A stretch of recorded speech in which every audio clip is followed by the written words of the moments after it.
Hello दोस्तों, आशा करते हैं आप लोग बहुत अच्छे होंगे। आज की क्लास में हम लोग डिस्कस करने जा रहे हैं बीएड फर्स्ट सेमेस्टर के सेकंड पेपर, जिसका नाम है मेरे भाई कंटेम्प्रेरी इंडिया एंड एजुकेशन, यानी समसामयिक भारत और शिक्षा। अच्छा, ये जो मेरे भाई सेकंड पेपर में कहने का अर्थ है, ये वीर बहादुर सिंह पूर्वांचल यूनिवर्सिटी के अकॉर्डिंग है। यदि आप लोग किसी और यूनिवर्सिटी से बीएड कर रहे हो तो मेरे भाई तब भी इस क्लास को अच्छे से पढ़ सकते हो, क्योंकि अरविंद घोष चाहे आप किसी भी यूनिवर्सिटी से करो, ये अरविंद घोष ही रहेंगे, ये नहीं बदलने वाले। ठीक है, तो पूरी टॉपिक को आप कवर कर सकते हो। ठीक है, चलो अरविंद घोष जी के बारे में हम लोग जानेंगे। इसके पहले मैं रविन्द्रनाथ टैगोर जी को और महात्मा गांधी जी को अच्छे से कवर करा दिया है, तो चैनल की प्लेलिस्ट में जाके उनको भी आप लोग देख के और उनके बारे में थोड़ा थोड़ा जानते रहो, ताकि एग्जाम में लिखने में आसानी हो जाए। ठीक है, चलो कुछ बातें बताऊंगा जो अरविंद जी के बारे में, रविन्द्रनाथ टैगोर जी के बारे में, महात्मा गांधी जी के बारे में, जी की कृष्णमूर्ति के बारे में। कुछ चीज़ें सेम होती हैं, उसको आप कैसे एक साथ कर सकते हो। ठीक है, चलो उसके बाद बहुत सारे लेक्चर हो भी गए हैं, तो आप लोग चैनल की प्लेलिस्ट में जाके paper first, paper second, paper third और पेपर फोर्थ के जो भी इंपॉर्टेंट लेक्चर मैंने करा दिए आपके लिए सफिशियंट है, उनको अच्छे से तैयार कर लो। और मेरे भाई उम्मीद करता हूँ सीओ सीरीज के साथ आप लोग पढ़ रहे होंगे। ठीक है, कोई डाउट कोई कंफ्यूजन लगता है तो आप बेहिचक मुझसे पूछ सकते हो कभी भी। ठीक है, चलो अरविंद घोष जी को समझते हैं सबसे पहले बेसिक से। देखो मेरे भाई, आपके आर्यस मणि के अनुसार, मेरे भाई आर्यस मणि के अनुसार ये अरविंद घोष के बारे में क्या कहते हैं, ध्यान से सुनना।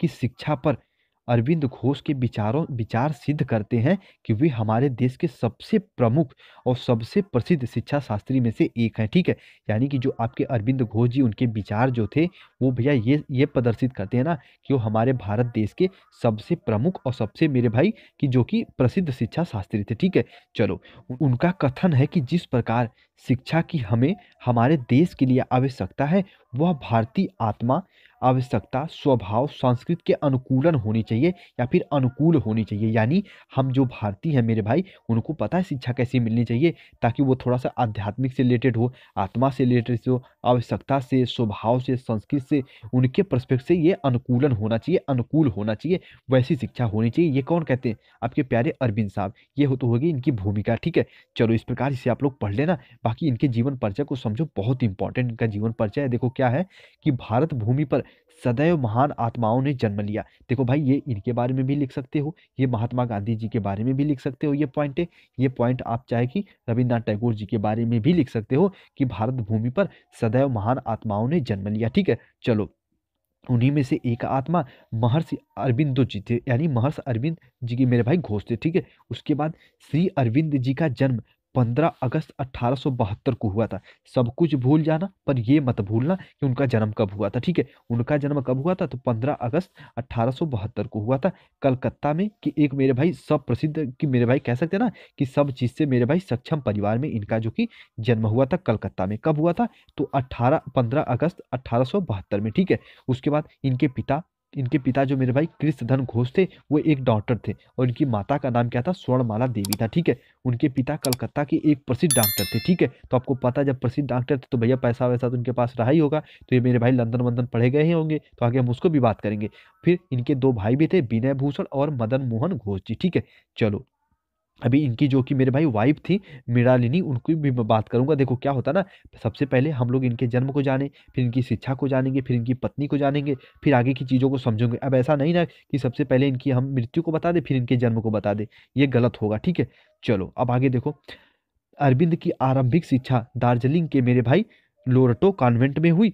7 वर्ष की अवस्था में उन्हें अध्ययन के लिए इंग्लैंड भेज दिया गया। ठीक है, जब कहते हैं ना हम लोग की आंख भी नहीं खुली रहती, तब इनको इंग्लैंड भेज दिया गया।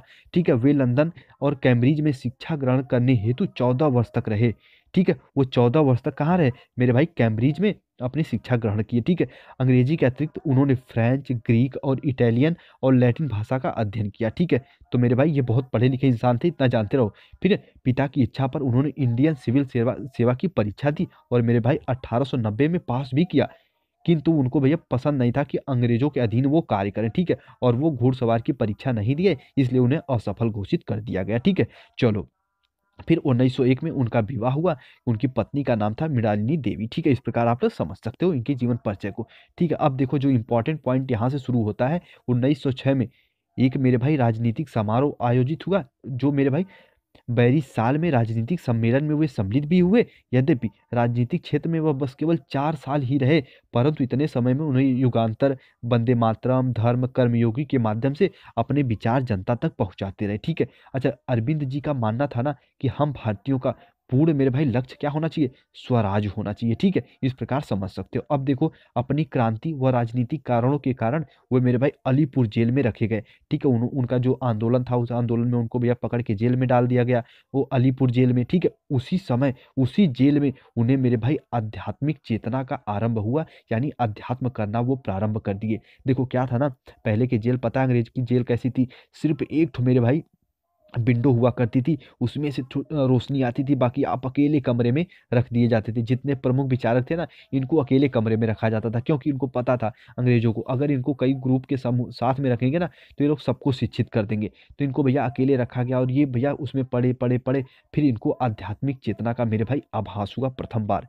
फिर जब वो बाहर निकले तो वो मेरे भाई राजनीतिक करियर बिल्कुल छोड़ चुके थे, और वो मेरे भाई क्या हुए, एक एक साधना की ओर मेरे भाई वो अग्रसर हुए। अब देखो यहाँ पे सन 1910 में प्रथम बार वो पांडिचेरी गए, और वहीं पर वो योग साधना आरंभ की। जी, इनका आश्रम जो जात अरबिंदो आश्रम के नाम से जाना जाता है। ठीक है। अब देखो, सन 1925 में अरविंद ने सुपर माइंड विषय का प्रथम वक्तव्य दिया, तथा अपना सारा मेरे भाई की समय योग साधना में व्यतीत करने लगे, और 5 दिसंबर 1950 को श्री अरविंद जी ने मेरे भाई देह त्याग दिया, इनकी मृत्यु हो गई। ठीक है, तो हम सबके बीच से एक महान आत्मा जो कि मेरे भाई चले गए, पर उनके विचार जो है वो सदैव हम लोग के बीच मेरे भाई हैं, इसीलिए तो हम लोग पढ़ रहे हैं उनको।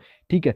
अब देखो, उनके जीवन परिचय जाने, अब उनका जीवन दर्शन थोड़ा सा जानो कि जीवन दर्शन को लेकर वो क्या कहते थे। देखो, उनका मानना था ना कि मानव जीवन का अंतिम उद्देश्य सत्य, चित्त और आनंद की प्राप्ति के लिए होना चाहिए। ठीक है। चलो, भौतिक एवं आध्यात्मिक तत्वों में अभेद को जानना ही सच्चा ज्ञान है, ये कौन मानते थे, आपके अरविंद घोष जी। ठीक है। चलो, उसके बाद अगला पॉइंट मेरे भाई है, ध्यान से सुन लेना कि मनुष्य जीव की सर्वोत्तम योनि है, यानी कि जितने भी मेरे भाई धरती पे जीव है ना, छोटे बड़े, तो मेरे भाई उसमें से सबसे सर्वोच्च कौन है, तो है मनुष्य। ठीक है, इस प्रकार से इनके जीवन दर्शन को आप और अच्छे से पढ़ लेना। ठीक है। अब देखो, ये इनका सबसे इंपॉर्टेंट लाइन ये भी है कि ये योगी के लिए यह आवश्यक है कि उसका शरीर स्वस्थ, मन विकार रहित हो, विचार रहित ना, विकार रहित, तथा मेरे भाई जीवन संयम हो। ये कौन कहते हैं, श्री अरविंद घोष जी कहते हैं जीवन दर्शन में। ठीक है। चलो, अब शिक्षा दर्शन के बारे में वो क्या कहते हैं, ध्यान से सुन लो। देखो, श्री अरविंद घोष जी मेरे भाई शिक्षा दर्शन को आध्यात्मिक साधना, ब्रह्मचर्य और योग पर आधारित, उनका विश्वास है ना मेरे भाई, इस प्रकार की शिक्षा मानव को पूर्ण विकास के लिए किया जा सकता है। कि मेरे भाई अगर किसी व्यक्ति का अगर पूर्ण विकास करना चाहते हो, तो उसे आध्यात्मिक ज्ञान दो, ब्रह्मचर्य और योग पर आधारित शिक्षा दो, तो उसका पूर्ण जो कि विकास हो सकता है। ये मानते हैं कि आपके अरविंदो जी। ठीक है। चलो, श्री अरविंद जी का कथन है कि सच्ची और वास्तविक शिक्षा केवल वही है जो मनुष्य की अंतर्निहित समस्त शक्तियों को इस प्रकार विकसित करती है कि वह उनसे पूर्ण स्वरूप से लाभान्वित या फिर लाभ प्राप्त कर सकता है। ठीक है, ये मेरे भाई शिक्षा दर्शन में वो कहते हैं। ठीक है। अब देखो, शिक्षा दर्शन के आधारभूत कुछ सिद्धांत भी उन्होंने बताए। जैसे देखो, शिक्षा बालक की शारीरिक, मानसिक, आध्यात्मिक, चारित्रिक, संवेगात्मक और मेरे भाई विकास करे, और मेरे भाई उसे पूर्ण मानव बना सके। अब देखो, जो बातें आधारभूत सिद्धांत में ये बताते हैं ना, ये बातें अगर आप लोग गांधी जी के बारे में लिखते हो, या फिर रविन्द्रनाथ टैगोर जी, जेके की स्मृति के बारे में भी लिखोगे इन पॉइंटों को ना, तब भी मेरे भाई सही ही माना जाएगा। अब देखो, विषय शिक्षा के विषय रोचक होने चाहिए, तो मेरे भाई गांधी जी क्या सोचेंगे, अरोचक होने चाहिए, वो भी तो यही सोचेंगे। शिक्षा का माध्यम मातृभाषा होने चाहिए, क्या रविन्द्रनाथ टैगोर जी सोचेंगे कि वो मातृभाषा नहीं हो, तो मेरे भाई सब चीजें कॉमन मिलती हैं, ये पॉइंटें आप लोग उसमें लिख सकते हो। ठीक है। चलो, अब देखो, गांधी जी का भी ये मानना था कि शिक्षा का आधार ब्रह्मचर्य होना चाहिए। ठीक है, एक बालक को मेरे भाई घर से बाहर रख के शिक्षा प्राप्त करनी चाहिए। आपके रविन्द्रनाथ टैगोर जी कहते हैं ये बात, ये भी कहते हैं। तो कुछ पॉइंटें कॉमन रहती हैं, उनको आप एक साथ लिख सकते हो। ठीक है। बाकी मैं पीडीएफ शेयर करूंगा बिल्कुल अच्छे से, एक बार मेरे भाई इसे ऊपरी ऊपरी तौर पे पढ़ लेना। अब जो इंपॉर्टेंट आता है वो है पाठ्यक्रम, इंपॉर्टेंट है। पाठ्यक्रम में देखो, श्री अरविंद घोष के अनुसार पाठ्यक्रम ऐसा होना चाहिए जो बालक के भौतिक, नैतिक, मानसिक, आध्यात्मिक विकास में सहायक सिद्ध हो, उन्होंने पाठ्यक्रम के निम्न सुझाव दिए, जैसे पाठ्यक्रम रोचक होने चाहिए, कैरिकुलम रोचक होने चाहिए। उसके बाद पाठ्यक्रम में जो उन सभी विषयों का समावेश किया जाना चाहिए जिससे बालकों का भौतिक व आध्यात्मिक दोनों क्षेत्रों में पूर्ण विकास हो सके।